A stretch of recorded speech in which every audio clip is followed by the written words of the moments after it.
Olá, sejam todos bem-vindos ao Momento Mediar, esse podcast voltado para a resolução de conflitos, idealizado por mim, para que a gente possa conversar sobre as possibilidades de resolução de conflitos para além do Poder Judiciário.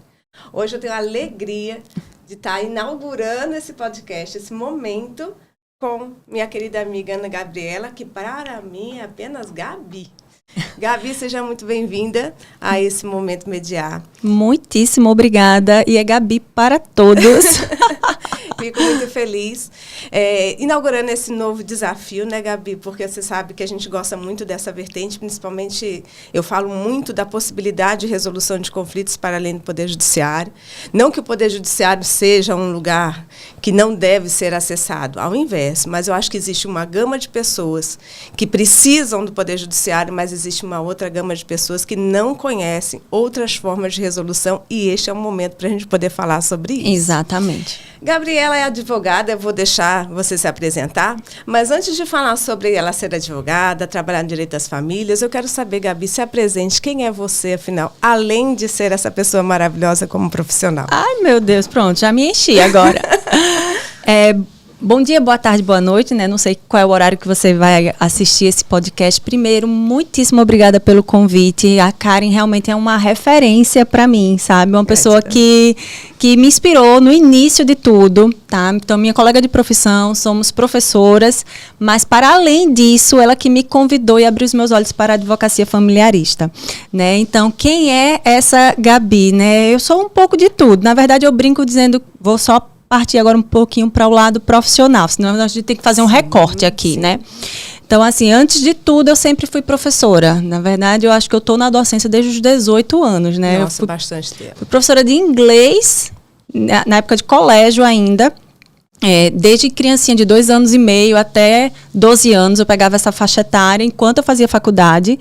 E aí eu já sabia, durante a faculdade, que eu queria continuar com a docência. Tanto é que, assim, meu primeiro foco na faculdade foi o mestrado e, a partir daí, eu entrei na docência.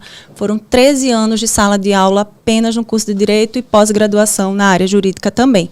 E aí, dentro dessa graduação, foi que eu senti a necessidade de praticar, né, de ir realmente enfrentar o dia a dia daquilo que eu pregava dentro de sala de aula. Sim. E por que não enfrentar, né, porque realmente é uma batalha diária, direito das famílias. Deixa eu te fazer uma pergunta, Gabi, você sempre teve essa vertente para o direito? Ou porque você fala de ser professora, mas o direito ele já foi a primeira opção.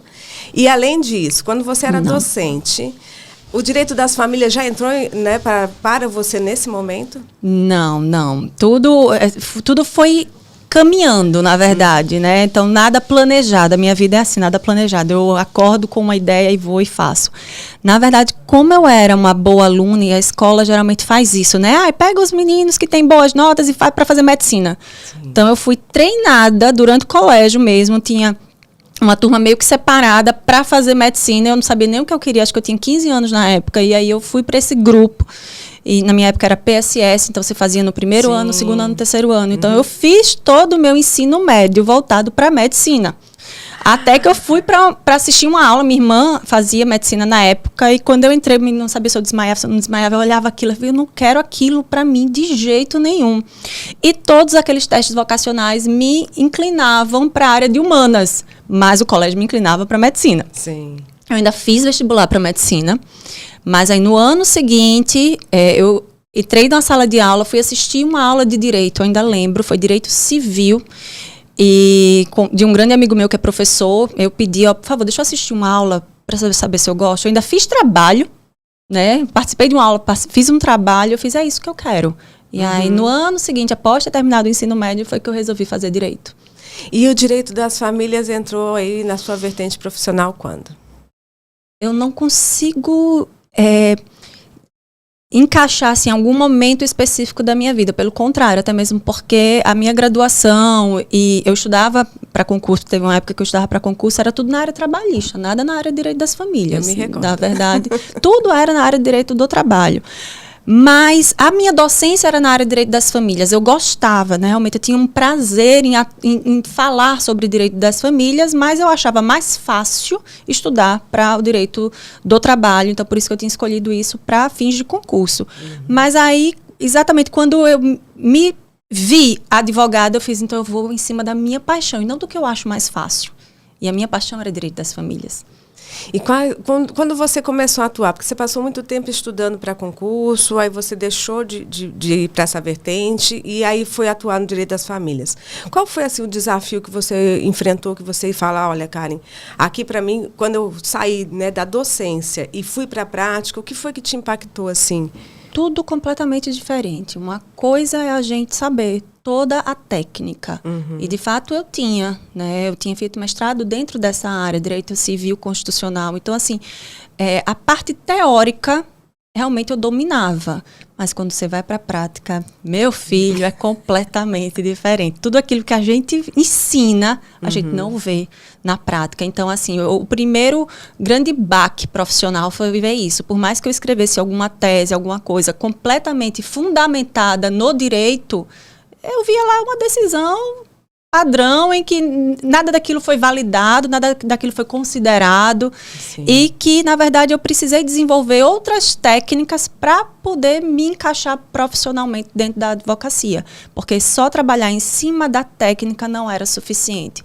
Então, a Karen foi a grande virada de chave nesse momento em que eu enxerguei que direito por si só não é suficiente. Era isso que eu ia perguntar. Que outras ferramentas ou que outras habilidades, o que é que, quando você traz, né, que eu despertei em você essa possibilidade de enxergar o processo judicial? Porque, assim, para quem não sabe, né, tem pessoas que ainda não me conhecem, mas eu falo muito da necessidade da advocacia familiarista olhar para além do processo judicial. O processo judicial é importante, mas o que foi que te despertou? Quais são essas ferramentas ou essas outras habilidades que você está falando aqui agora? Então, eu comecei a pesquisar e aí eu vi advocacia sistêmica, né? Eu vi direito sistêmico. Então, eu fui começar a compreender um pouco o que é que significa isso. Então, eu fui fazer um curso fora de advocacia sistêmica, que, na verdade, me ajudou muito mais a me compreender, a me ver dentro desse processo, né? O processo judicial ele é formado por diversos atores, tem o poder judiciário, tem os advogados, tem as partes. Então, a advocacia sistêmica me permitiu me enxergar nesse lugar, no lugar em que o conflito não é meu, o conflito é dos outros. Porque direito das famílias traz muita angústia. Porque você fica muito amordaçada, não tem como você resolver. O problema é do outro e, às vezes, o outro não quer resolver o problema. Né? Então, a gente pode dar toda a orientação do mundo, mas ele, na prática, faz de uma forma completamente diferente. Então, assim, foi libertador me conhecer enquanto o meu papel de facilitador ali daquela situação, mas que a responsabilidade, a autogestão pelo aquele conflito é das partes, apenas deles. Então, esse foi o grande divisor. E você falava isso. Ela fomentava isso, inclusive, na sala dos professores, durante o intervalo. E aí eu ficava lá só ouvindo. Eu fiz, espera aí, então eu preciso conhecer um pouco mais sobre isso. Gratidão, Gabi. Fico muito feliz em saber que, né, plantei uma sementinha lá atrás. E essa questão do autoconhecimento, para mim, é muito importante. Porque, normalmente, a gente tende a querer salvar o outro. Né? Sim. E, às vezes, a gente não consegue alcançar o que, de fato, essas pessoas estão enfrentando. Né? Isso. Então, eu acredito que esses métodos de resolução de conflitos, todos eles voltam também para que a gente possa se conhecer, para melhor atender os nossos clientes nesse momento tão difícil que eles estão ultrapassando. Isso, né? Porque a gente passa a conhecer as nossas limitações. Né? Então, exatamente, a dor do outro vai nos tocar de alguma forma. Então, eu preciso saber quais são as minhas dores, as minhas sensibilidades, para eu não me emaranhar com o conflito do outro. Eu acho, inclusive, quando eu percebo que eu não consigo, porque não tem como, tem algumas situações em que a gente vai se envolver emocionalmente, eu carinhosamente demito, entre aspas, o cliente. Convido ele para um outro escritório, porque eu percebo que eu deixei de atuar com racionalidade, eu deixei de aplicar a técnica e a minha emoção naquele processo especificamente está falando mais alto. Então, não é saudável e não é eticamente correto eu continuar com aquele cliente. E esse, na verdade, é um dos grandes problemas que eu percebo vários escritórios, várias advogadas e advogados atuando muito com a emoção. Sim. Né? E, poxa, a dor não é sua, o problema não é seu. Então, é preciso realmente fazer essa separação. Eu costumo dizer, Gabi, não sei se você concorda, que a advocacia familiarista passa por um momento de transformação muito grande. Né? Se a gente olhar a lei, a literalidade da lei, lá atrás, em 77, existia necessidade de uma litigância, porque eu precisava atribuir culpa ao outro para poder me divorciar.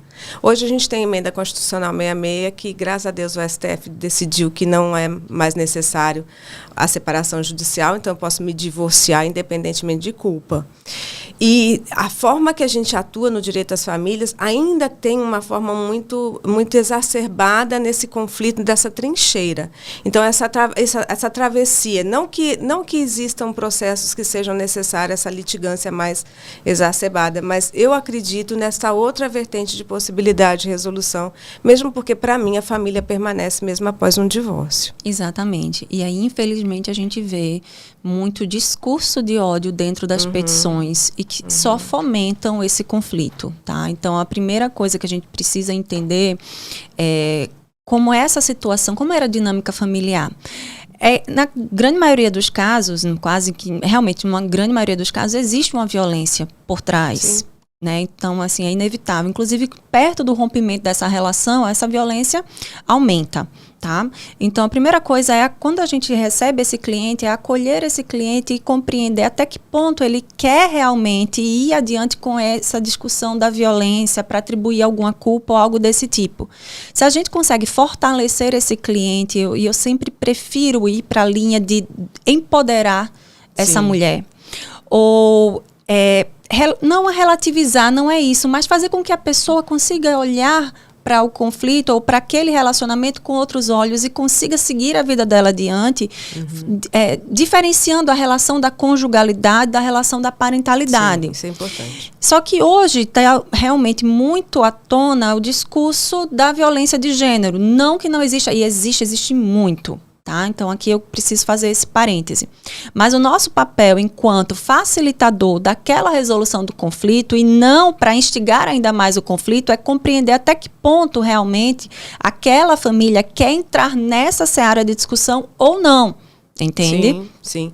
Isso que você fala, muitas pessoas não têm noção, mas, por exemplo, a gente está tentando quebrar um paradigma da cultura do litígio. Sim. Né, para a cultura de paz. Falar cultura de paz não significa que eu vou ser amigo do outro, que eu vou trocar figurinhas, que a gente vai estar aí sendo os melhores amigos mesmo diante de um divórcio. Lógico, evidente que tem famílias que são assim. Mas falar da cultura de paz ou da possibilidade de transformar esse conflito, porque para mim o conflito também é uma possibilidade de transformação, né, para um momento melhor. Eu acho que a advocacia é o primeiro contato das pessoas que estão em conflitos e como resolver isso. Por isso que o sistema multiportas e essa capacitação do advogado, né, da advocacia, e não tomar para si esse lugar é muito importante. E você trouxe um ponto que para mim também é muito relevante, é entender os nossos limites e os nossos valores. Né? Porque se a gente não atravessar de forma adequada, a gente pode aí fomentar esse conflito e esse conflito ficar muito pior do que quando chegou na nossa mesa pela primeira vez. Exatamente. Tem até um filme que relata muito bem que a história de um casamento, eu recomendo, está no Netflix, todo mundo pode assistir, história de um casamento, em que aquele ex-casal tinha tudo para ter um divórcio tranquilo, mas a partir do momento em que essas figuras, advogados, entraram na vida desse casal, eles trouxeram um grau de litigância muito grande para o fim dessa relação, entendeu? Então, assim, nós somos realmente a primeira porta, né, a primeira pessoa em que um casal procura quando resolve se divorciar. Lógico que hoje também estão procurando psicólogos, enfim, mas para realmente resolver a parte jurídica, precisam de um advogado. Então, tudo vai depender da nossa abordagem. Então, realmente existem escritórios com perfil muito mais litigante, eu deixo isso muito claro logo na primeira consultoria, no primeiro contato. Se você está aqui procurando um advogado que vai brigar, que vai gritar, que vai, sabe, se exaltar numa audiência, você está no lugar errado. Né? Então, eu deixo isso muito claro. Para defender os interesses não é necessário. Exatamente. Ser então, né? Meu tom de voz está aqui, ele vai estar aqui em qualquer lugar. Na audiência, eu vou continuar aqui nesse mesmo lugar também. E isso não diminui o direito de absolutamente ninguém. Pelo contrário. Tá? Então, acho que quando a gente grita, a gente, inclusive, perde um pouco até da racionalidade nesse caso. Então, assim, esse receber do escritório, né, como é que do advogado, como é que a gente vai acolher esse cliente é que faz toda a diferença, de como é que a gente vai conduzir esse processo. Então, é preciso que as pessoas, né? As pessoas, inclusive leigas em direito, que não são da área, que vão buscar um advogado, compreendam que não é... Primeiro, desmistifica a ideia de que advogado é alguma pessoa briguenta. Porque se você bate na porta e já encontra esse tipo de perfil e, não, é assim mesmo, então eu vou para esse escritório, calma, mas era isso que você queria? Era isso que você estava buscando? E eu acho que a gente precisa também pensar, o que eu quero do advogado? Que ele brigue ou que ele resolva? Exatamente. Né? Então, a gente também precisa saber o que é que eu quero. Porque tem pessoas que querem realmente o litígio, querem realmente estar vinculado a um processo, e tudo bem. Né? Então, tem advogados que vão trabalhar nessa linha. E, às vezes, é necessário o litígio para poder dar limite ao outro. Mas nem todos os conflitos familiares, eles precisam apenas dessa vestimenta do processo judicial. Foi ótima a sua fala. É necessário o conflito, o processo, né, o conflito, para poder dar limite ao outro. Então, principalmente dentro dessa perspectiva de violência... Sim. Realmente, às vezes, não tem como a gente fugir disso. A gente precisa de um processo para poder estabelecer esses limites. Porém, estabelecidos esses limites, vamos agora olhar de outra forma como é que a gente vai, de forma prática, né? Então, assim, eu vejo muito isso na mediação, né? A gente consegue estabelecer uma forma prática, como é que aquela família vai se comportar daqui para frente. Não tem como a gente ficar voltando no tempo. E quando pegando esse gancho, né? Para quem está nos assistindo aqui, eu tenho aqui algumas perguntas, né? Já fugi do roteiro, mas tudo bem. Mas já que você trouxe aí a questão da mediação, você já teve experiências da mediação judicial e extrajudicial? Como é para você, se você teve, como é que foi essa dinâmica? Tive nos dois casos e tive, né, no judicial na condição de mediadora, como também no judicial na condição de advogada lá auxiliando o meu cliente, né? Então, primeiro, é bem diferente, não tem como a gente comparar realmente. Dentro de uma mediação privada, a gente vai respeitar muito o tempo das pessoas. Sim. Por mais que a gente estabeleça um cronograma, eu gosto de estabelecer um cronograma para que as pessoas se comprometam. Então, aqui vamos estabelecer 10 sessões com intervalo de 1 dia ou 2 dias, para também não fugir muito dessa pegada, não, eu quero resolver. Tá? Então, aqui a gente respeita o tempo do outro, a gente consegue dividir em capítulos, né? Por que dividir em capítulos? Porque a vida da pessoa, após o divórcio, de fato, a gente precisa resolver várias situações. Preciso resolver o divórcio em si, preciso resolver partilha de bens, preciso resolver filhos, guarda, convivência, plano de parentalidade, pensão alimentícia. Então, isso tudo são capítulos, exatamente, são tópicos. Então, dentro de uma mediação privada, a gente consegue respeitar e ir fazendo isso no ritmo das pessoas, dando a devida atenção que cada caso merece. Quando a gente vai para o judiciário, infelizmente, pela demanda que nós temos do Poder Judiciário, a gente vê aqui uma sessão designada para 30 minutos, né? Ou para, no máximo, 1 hora. Quando que a lei prega que deveria ter um intervalo de quase 2 horas entre uma sessão e outra. Mas, na prática, a gente não vê dessa forma. A gente não vê a possibilidade de utilizar de outras ferramentas para poder chamar a atenção das pessoas para outras situações. Então, é muito prático, é muito, olha, é isso, é aquilo, e aí a pessoa se vê não é uma mediação, né? Aqui é uma negociação e eu estou resolvendo de uma forma muito prática. É isso, aí dando um checkzinho do lado, foi, acabou. Quando acaba a pessoa, peraí, agora eu não consegui resolver. Plano de parentalidade não existe na mediação judicial. Não. Eu costumo sempre brincar, que eu já fui mediadora judicial por quase 3 anos. Agradeço imensamente essa experiência que eu tive, porque me trouxe uma bagagem totalmente diferente. Mas no Poder Judiciário eu brinco que é uma pseudo-mediação em razão desse tempo muito limitado. Isso. E as partes não têm essa autonomia, também não têm um costume de também solicitar e requerer ao juiz essa dilação de prazo para uma outra sessão.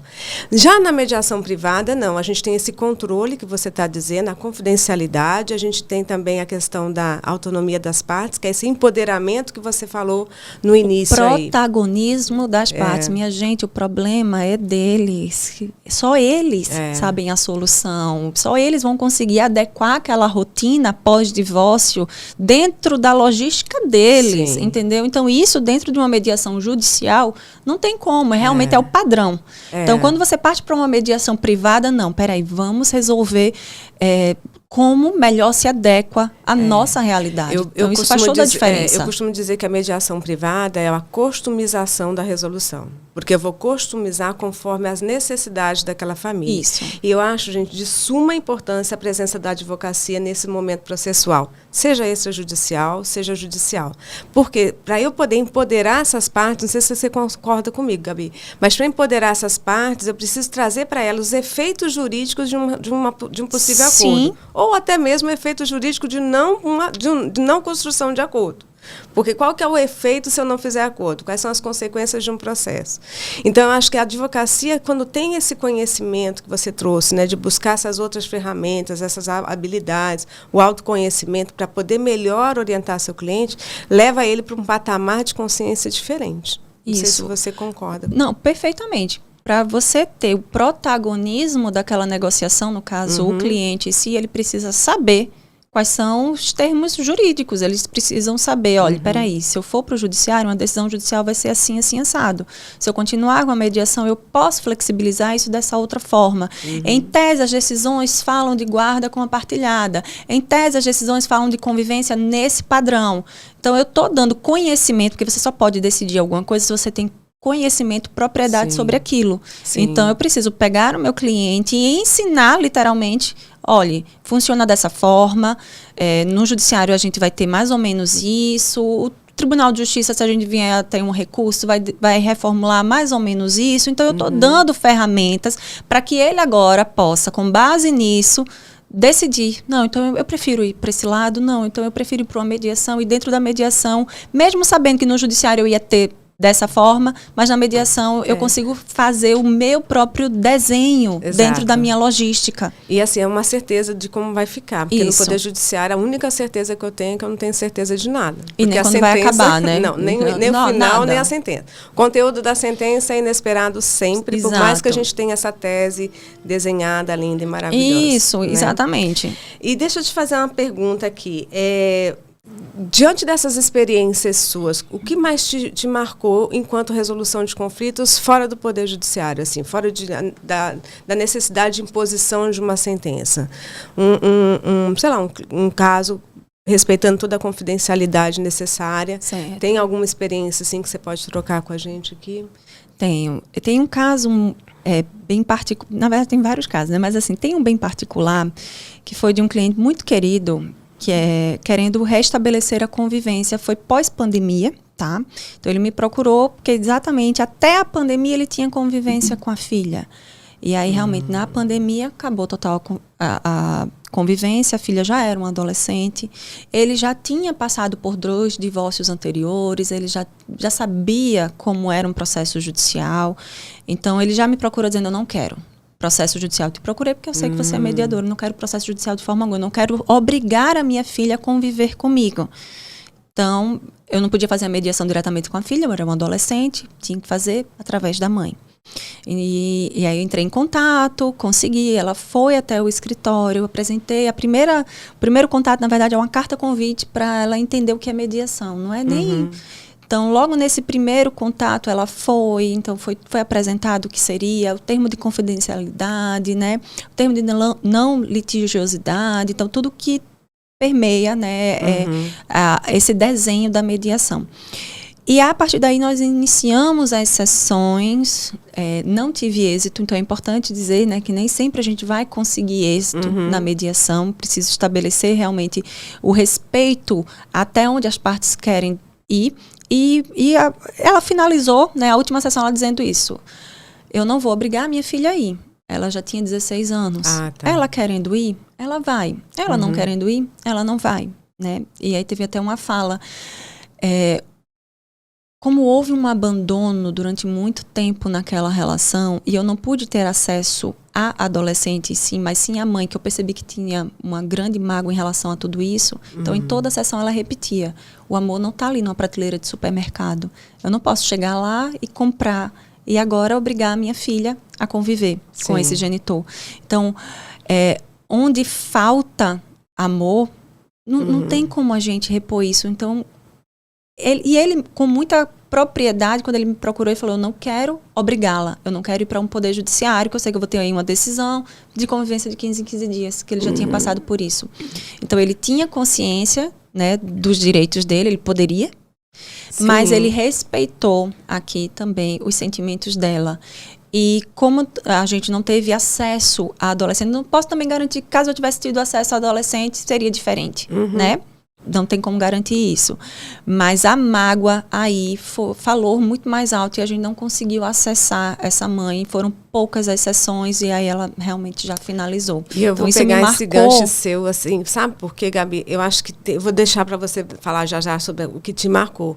Mas é importante essa sua narrativa porque nós temos um limite também com relação ao nosso olhar. Porque tem muitas coisas que estão na seara... Porque a gente fala resolução de conflitos, as pessoas pensam que a gente é psicólogo.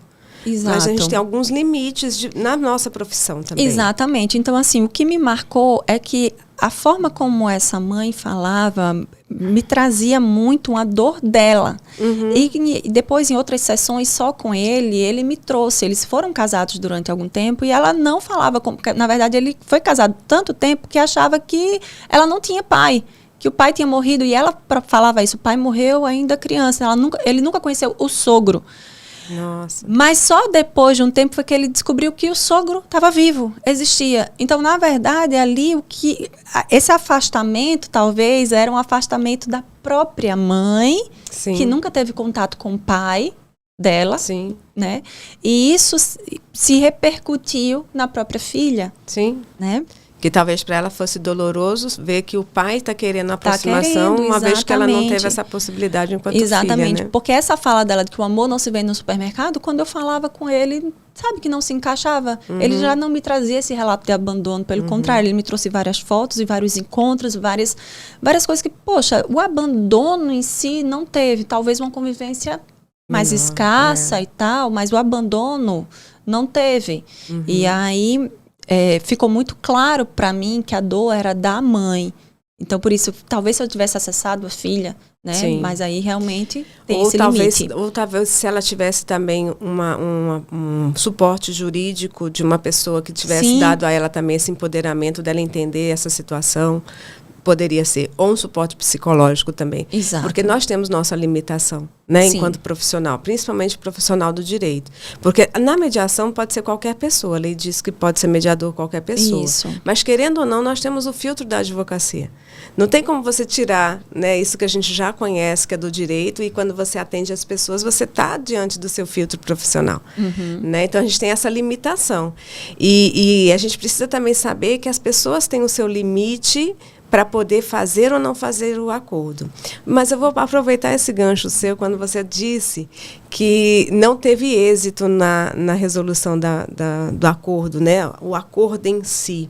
Eu costumo falar, Gabi, que todo encontro de pessoas, mesmo que não haja acordo, é um encontro de almas, que pode não resultar num acordo escrito, mas que dá a elas a possibilidade de reflexão e ter um futuro diferenciado lá de para frente.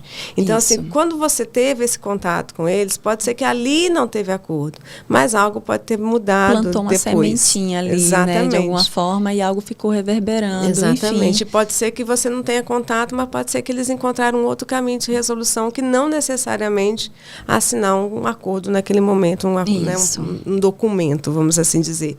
Porque nós da advocacia acreditamos que é uma audiência infrutífera porque não teve um acordo, mas não é bem... Para mim, não funciona bem assim. Eu tenho 2 casos de também mediação infrutífera, se for desse caso. Eles voltaram.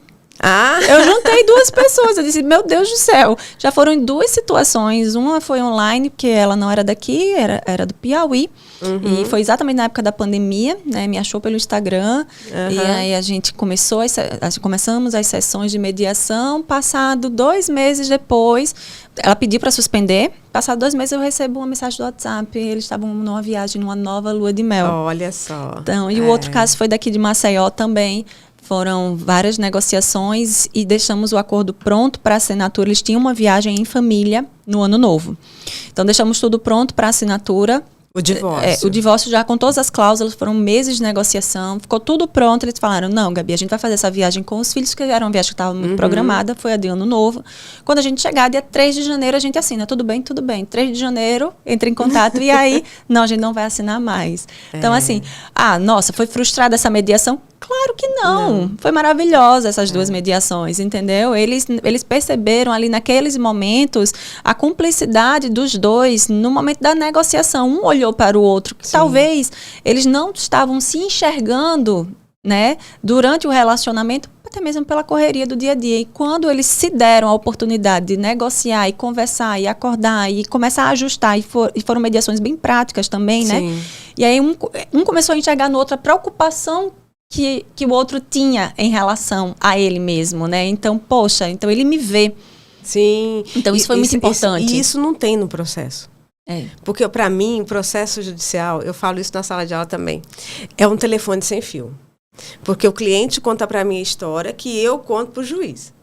E o juiz interpreta conforme ele tem lá as vertentes, né, da questão da vivência dele. E do outro lado a mesma coisa. Sim. Então, o cliente conta para o advogado que conta para o juiz. Quando a gente está numa mediação, isso não acontece, porque as partes falam. Isso. Se os advogados deixarem. Mas, na verdade, então, assim, uma boa observação aqui, né? Precisamos capacitar esses advogados para a mediação. Exatamente. Ele não precisa ser um mediador em si, mas ele precisa ser um advogado de mediação que tem um papel e uma postura completamente diferente de um advogado dentro de uma audiência. Exatamente. E, infelizmente, esse é um dos grandes problemas hoje, entraves que eu encontro no dia a dia. Sim. Quando eu chamo a outra parte para uma mediação, o que é que eu encontro do lado de lá? Um advogado que já está com o script pronto de um processo. E que quer atuar como se fosse uma instrução. Exatamente. Isso. E aí é muito difícil alcançar o outro, né, o divorciando ou a divorcianda nessa mediação, porque o advogado é um escudo na frente e assume uma postura litigante, não tem como a gente avançar. E às vezes eu percebo até que, poxa, tinha chances de ter um acordo. Os interesses eram convergentes aqui, né? Mas aí... Como a gente fala, né? A gente tem que aumentar o bolo. E aí, né, já que você falou de curso, fiquem sempre ligados, porque vira e mexe eu tenho turmas específicas para poder qualificar esses profissionais, não só como mediadores, como também advogados na mediação. Não posso deixar de deixar esse recado, né, Gabi? Com certeza. Gabi, deixa eu te falar aqui outras questões, né? Hoje, quando a gente olha para a questão da mediação, quando a gente olha para a questão da advocacia, o que você acha, assim, de tendência? Como é que está o mercado? Como você está vendo essa questão da mediação diante dos outros colegas? Quando você convida outro colega para participar de uma mediação, ou mesmo de uma negociação que não seja levada para mediação, como você está vendo aí muito preconceito ainda. Tá? Então, assim, hoje realmente eu já me afastei da docência, então eu estou realmente atuando só como advogada desde 2018 para cá, que realmente eu estou muito mais focada no escritório, e eu ainda percebo muito preconceito dos outros advogados, porque eu sempre busco. Eu sempre vou atrás deles, né? E dou todas as opções do mundo. Eu vou até o seu escritório, então venha até aqui, a gente vai num café, eu dou todas as opções do mundo. Antes de entrar com o processo? Antes de entrar com o processo, eu tento absolutamente tudo. E não me recebem, não me atendem. Então, quando me atendem, já protocolaram o processo. Então, estão falando comigo, enquanto que tem um processo, quando eu vejo, já chegou uma decisão liminar. Fui pega de surpresa. Já aconteceu isso comigo também. Extremamente desagradável isso, né? Falta de ética até, inclusive. Exatamente.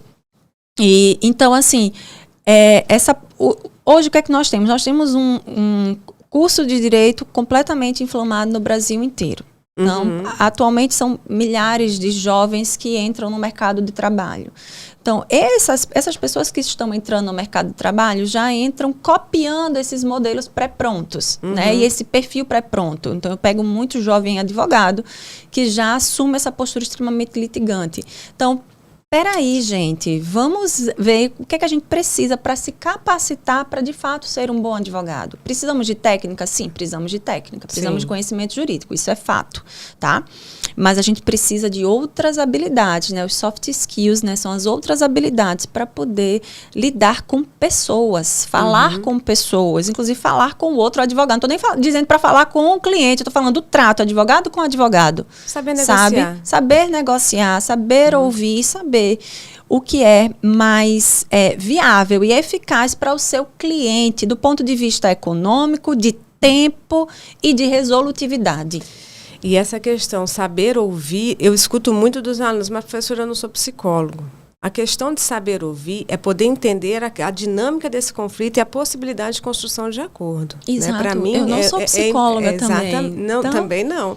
Eu falo sempre, eu não sou psicóloga, eu tenho capacitação em negociação e técnicas de comunicação. Exato. Para poder saber como resolver, né, os conflitos. Acho que a técnica de negociação e principalmente da comunicação não violenta, na verdade, né? Saber falar com o outro é a principal ferramenta hoje de um advogado. Mas eu me recordo, eu sinto muita saudade de você na faculdade, porque eu me recordo que eu era a única que falava sobre métodos de resolução de conflitos, né, na grade específica, mas que depois nos outros períodos você estava lá e você falava civil. Também sobre isso. Então eu não estava sozinha, não que eu esteja sozinha, mas assim, a voz da resolução de conflitos é muito pequena dentro da grade curricular. E é logo mesmo. no começo. Eu acho que deveria ser uma disciplina mais ao final, depois que o aluno vivenciasse um pouco todas as disciplinas. Eu tive ela no 8º período, não foi bom, por isso a gente antecipou. Tá. Porque eles já chegavam forjados no litígio. Aí agora eu já vejo uma diferença deles chegarem já no 8º, 9º período, já sabendo o que é essa outra vertente. Entendi. Mas assim, eles entram querendo litigar. Né? Eu escutei recentemente assim, eu estou doida para ser advogado. Falei, por quê? Porque eu quero prender todo mundo, eu quero processar todo mundo. Aí eu falei, então você está dentro da vertente do advogado antigo, né? No sentido tradicional, e não nessa contemporaneidade da resolução de conflitos. Dá mais trabalho, efetivamente, resolver conflitos. Mas, para mim, é como eu impacto a vida do outro e como esse outro vai enxergar e transformar a sua vida diante de um Na verdade, é o nosso papel, é a nossa profissão. Sim. Tá? Então, a nossa profissão não é botar lenha na fogueira. A nossa profissão é exatamente apagar aquela fogueira. Exatamente. Então, é sobre isso. É o olhar que você está dando para o seu papel ali dentro daquele processo. Mas essa questão de levar uma intimação diante de uma negociação, eu também já tive essa sensação, é a pior sensação possível. E não é só a decisão liminar durante a negociação, mas sim também denunciação no Tribunal de Ética, porque aí, principalmente agora nesse papel, né, nós somos advogadas e nós somos mulheres. Então, esse é um outro ponto que eu estou encontrando muita resistência. Eles querem coagir as partes, mas eles também querem silenciar as advogadas. Então, eu nunca vivenciei isso, mas me conte mais sobre isso. Então, hoje eu vivo na pele o lawfare, né? O lawfare de gênero dentro da própria advocacia. Eu não posso me aprofundar um pouco, porque de fato existe processo criminal, existe processo no TED, Tribunal de Ética Disciplinar. Então, hoje, foi uma forma que esses advogados litigantes encontraram de tentar... Para te silenciar. Para me silenciar. Exatamente, porque isso incomoda. A nossa postura dentro de um processo incomoda. Entendi. Então, hoje eu percebo que não foi suficiente ser um processo extremamente litigante, ser briguento e desgastante do ponto de vista emocional ler as peças. É outro ponto, eu acho que o advogado não deve mostrar as peças para o cliente, porque quem escreveu aquela peça não foi a outra parte, mas sim o advogado da outra parte, o telefone sem fio. Né? Então, por vezes, se a pessoa tiver acesso e ler, nossa, ele me chamou disso no processo. Não, ele não te chamou disso, foi o advogado que... Mas não importa, porque na hora que a pessoa recebe a petição ou a contestação, então a gente tá inflamando, ela vai olhar como se fosse aquela pessoa. Exatamente, a gente está inflamando ainda mais esse litígio. Então, além de ser uma petição extremamente tóxica, utilizam agora do próprio sistema, né, através da OAB e através do Poder Judiciário, para poder limitar a atuação, principalmente de uma advogada mulher. Mulher. Né? Então, existe isso ainda, né? Existe com muita força. Não é 1 ou 2 processos. Dentro de uma audiência, aumentar a voz, cessar a minha palavra no meio. Entendi. Então, assim, é uma postura completamente diferente, mas aí a gente não pode parar. É um trabalho de formiguinha. Sim, né? sim. Eu não costumo cortar a fala de ninguém, então a pessoa lá, eu estou falando, me cortou, terminou.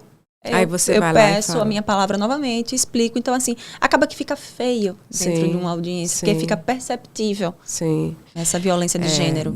Eu hoje em dia estou realmente atuando mais na questão de resolução. Então, assim, tem alguns processos, mas são menores, eu consigo resolver antes mesmo da audiência de instrução, ainda bem. Sim. Mas realmente é uma situação bem delicada quando você encontra um colega do outro lado que acaba, no meu sentir, não conheço a fundo a questão, mas no meu sentir, a sensação que dá que esqueceu dos clientes, dos autores, né, ou as partes do processo, e passou a ser um conflito entre advogado e advogado. Ou seja, sai um pouco da esfera daquilo que se pretende em uma sentença. Exatamente. Não sei se eu estou correta nessa percepção. Porque geralmente esse atuar, né, contra a Gabriela advogada nessa postura, geralmente ela vem após decisões liminares favoráveis. Pois é. Né? Então, tipo, a primeira etapa do processo a gente meio que venceu. Eu não gosto desse termo, porque não existe vencedores e perdedores do processo. Então, mas um processo judicial, a dinâmica é ganhar e perder. É um jogo de tabuleiro. Né? Exato. Então, peraí. Então, essa parte está ganhando, vamos recuar ela de alguma forma. E aí vem recurso em cima de recurso, mas ao mesmo tempo vamos atacar também essa advogada. Tanto é que eu passei já o ano de 2022 praticamente com segurança no escritório. Entendi. Assim, no prédio empresarial onde era o escritório, tinha uma pessoa especificamente lá olhando por mim. Ou seja, o caso era entre 2 pessoas que estavam se divorciando e passou a ser a Gabriela e a outra parte brigando. Não, eu não estou mais nesse caso, que realmente eu achei que atingiu totalmente, ultrapassou todos os meus limites. Mas fica aqui o alerta, né, para as jovens advogadas e também para os jovens advogados, por gentileza, olhem para aquele processo realmente tendo a consciência de que a situação ali a ser trabalhada é do outro. Sim. Então, tem a ética profissional. Nós somos apenas o porta-voz. Exatamente, facilitadores daquele conflito e daquela comunicação. Então, atuem com ética profissional e principalmente com respeito ao próximo, ao outro colega. Porque hoje você está numa mesa em confronto com o outro advogado, no próximo processo ele pode ser o seu parceiro ali. Então, a gente precisa ter essa consciência. É algo que as pessoas precisam entender muito. Essa questão que o advogado ele está representando a parte, né, Gabi? Não é a parte. Né? Ele está ali para defender os interesses daquela parte. Realmente é complexo. Eu desejo que, em breve, tudo isso tenha, né, a sua solução. A gente está caminhando de forma muito tranquila agora. Fico muito feliz. Mas gratidão por compartilhar, porque é muito importante para que todos nós saibamos esses limites. Para que eu estou atuando, né? É para defender meu cliente ou para atacar a outra parte? Sim. Né? Seja essa parte o advogado ou a parte contrária no processo. E por que eu falo que o processo é um tabuleiro? Porque o CPC, para mim, são as regras do jogo e vai ter um ganhador e um perdedor. Sim. Necessariamente. Por isso que eu gosto da vertente dos métodos de resolução de conflitos, em especial a mediação, que é a que eu trago mais em evidência, mas todos os demais métodos, práticas colaborativas, esse olhar sistêmico, para mim, fazem parte, né, dessas metodologias de resolução de conflitos, porque eu tenho aí a certeza do que é que vai ser olhado e não tenho ganhador e perdedor, mesmo porque na seara do direito das famílias eu compreendo que todos já são perdedores. Eu uso muito essa processo frase, judicial. Que se a gente precisou de um processo, é porque a gente já falhou ali em algum ponto. Né? E aí, assim, entender que existem outras maneiras de resolver e que essa família, principalmente quando tem filhos, ela vai permanecer uma família de pais separados, faz uma diferença singular na vida de todos os envolvidos, quando eles conseguem resolver suas questões emocionais, que daí também foge um pouco da nossa esfera e a gente precisa solicitar ajuda até, né? Então, só pegando um pouquinho aí desse gancho que você colocou, E voltando um pouco sobre a perspectiva de violência de gênero, então é muito cuidado esse recebimento inicial da cliente no escritório, porque ali realmente é crucial. Então, qual é o papel que você quer desempenhar? Eu me coloco sempre como advogada do mais vulnerável naquela situação, que é a criança. Sim. Tá? Então é a criança, é o filho, é o adolescente. Eles sim são os verdadeiros vulneráveis desse processo. Então, por vezes, levantar uma bandeira 100% de violência sob perspectiva de gênero, eu estou deixando de lado o meu olhar para aquele vulnerável. Tá? Então, o foco está em outro lugar. O foco está em outro lugar, exatamente. Por isso que o olhar sistêmico, né? Porque esse olhar sistêmico que você traz não é só entre as pessoas envolvidas. Você está trazendo o vulnerável filho, mas tem a rede de apoio também. Isso. Porque toda a família acaba recebendo aí o reflexo desse divórcio.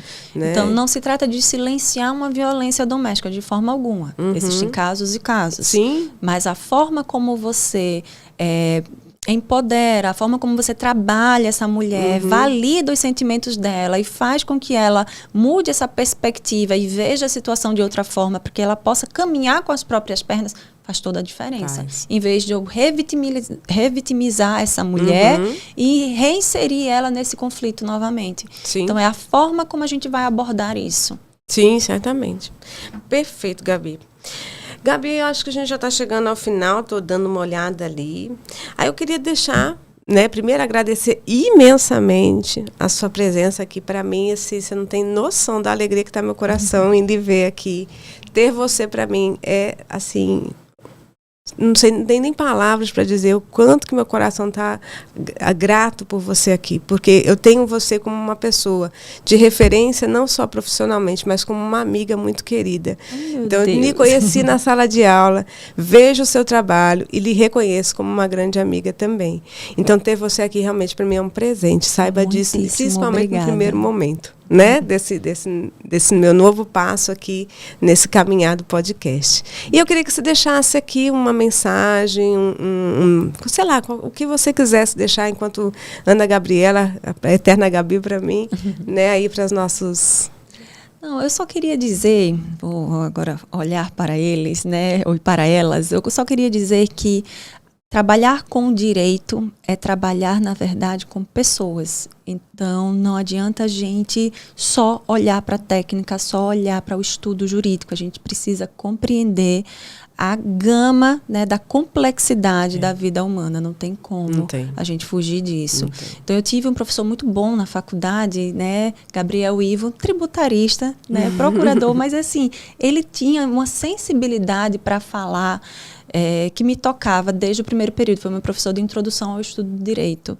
E ele dizia que a gente precisava ler para além do direito. Então, a partir dali, eu comecei a criar esse hábito. Na verdade, eu já gostava de ler e hoje realmente... eu me obriguei a ler, mas hoje é um prazer. Eu necessito da leitura, porque quando a gente lê, a gente consegue compreender várias dinâmicas familiares, e isso é muito enriquecedor, né? Então, por exemplo, hoje eu trouxe aqui uma autora que para mim é fantástica, que é a Carla Madeira, tá? Então, 2 obras dela, Tudo é Rio e Véspera. Nossa, então assim, são 2 livros fantásticos que falam de dinâmicas familiares com uma diversidade, com um vocabulário e com uma emoção, porque aqui realmente vem a emoção e dá vontade de chorar, dá vontade de jogar o livro na parede. E a gente precisa compreender isso para poder trabalhar com famílias. Sim. E por várias vezes eu estou lendo e eu identifico, eita, a fulaninha, ela também tem isso. Então a gente precisa compreender o ser humano para trabalhar com direito, e principalmente para trabalhar com direito de família. É muito diferente de trabalhar com direito tributário, que eu estou lá e vou olhar só papel mesmo, societário. Mas trabalhar com direito de família não tem regra, não tem igual. Os sentimentos estão ali aflorados. E então a gente precisa compreender esses sentimentos e saber acolher esses sentimentos dentro de um escritório. Então, assim, isso é fundamental. E entender, na verdade, poxa, Gabi, mas você trabalha com família, então você trabalha apenas divorciando com o sofrimento do outro. Não, eu estou ali trabalhando para resgatar a felicidade do outro. Sim. Então, a partir do momento que a gente faz a releitura do nosso trabalho, a gente já vai com um sorriso no rosto, entendendo que ali eu estou pegando aquela família e estou devolvendo para eles, ou então mostrando para eles a possibilidade de voltar a sorrir. Muito né? bem. Então, assim, entendo o seguinte, se a gente está dentro de um relacionamento com um abraço sem amor, aquilo ali não é um abraço, é um aperto.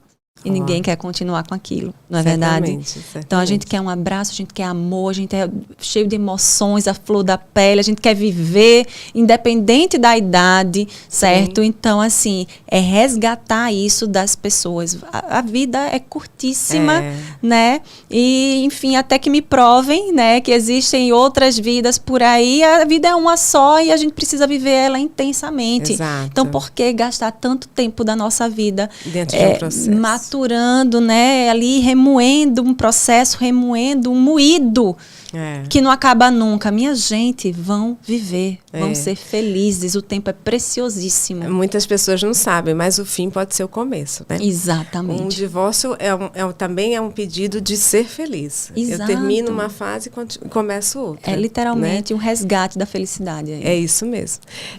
Mas falando em sentimentos, falando em família, não é só no direito das famílias que existem sentimentos.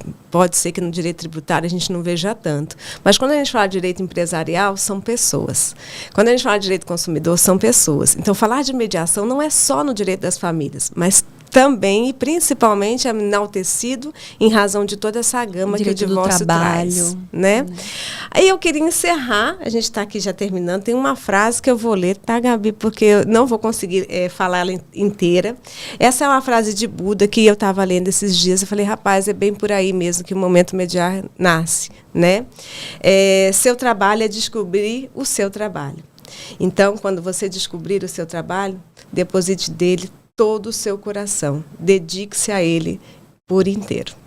E é por isso que o Momento Mediar existe. Exatamente. Gratidão, viu, Gabi? Muito obrigada. E vocês continuem acompanhando, que em breve traremos outros episódios aqui para falar de outros temas relacionados aqui à mediação e os métodos de resolução de conflitos. Obrigada, viu, Karen? Eu que agradeço. Foi muito. uma aula. Gratidão, Gabi, mesmo. Viu?